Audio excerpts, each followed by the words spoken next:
francesi che hanno inventato il doppio turno dicono che al primo turno si votano i partiti e al secondo turno si votano le persone.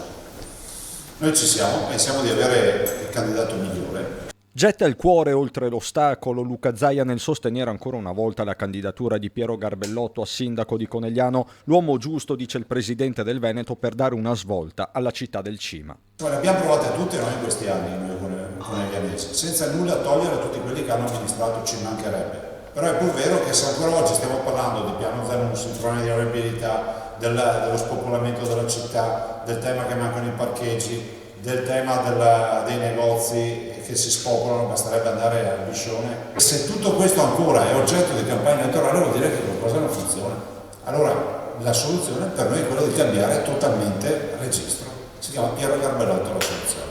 E intanto una soluzione Garbellotto la propone per rilanciare la città, un centro commerciale naturale sul modello della cittadina austriaca di Klagenfurt. Conegliano ha la fortuna che per l'80% è collegata già con dei camminamenti al coperto, i famosi portici tradizionali del nostro territorio, e quindi la dobbiamo semplicemente vivacizzare perché torni a vivere. Quindi c'è bisogno di parcheggi scambiatori, c'è bisogno di navette per chi ha difficoltà di ambulatorio, deve essere chiaramente una città decorosa, pulita, inclusiva, ma è una città che può tornare a vivere. Quanto all'accordo raggiunto tra Partito Democratico e lo sfidante Chies, Garbellotto, sostenuto da Lega e Fratelli d'Italia, è tranchant. Trovo discutibile che proprio quella parte del PD che ha contribuito a mandare a casa Chiesa, anche con poi delle dichiarazioni dure, Chiesa e la sua giunta, oggi si riavvicini a Chiesa. È una giunta praticamente simile, è una squadra simile, diremo per favorirlo. Probabilmente alle volte la logica della Carega è superiore alla coerenza. Infine l'appello a tutti i coneglianesi. Di andare a votare, perché è un diritto che non è così scontato in tutte le parti del mondo, di andare a votare e di essere artefici del proprio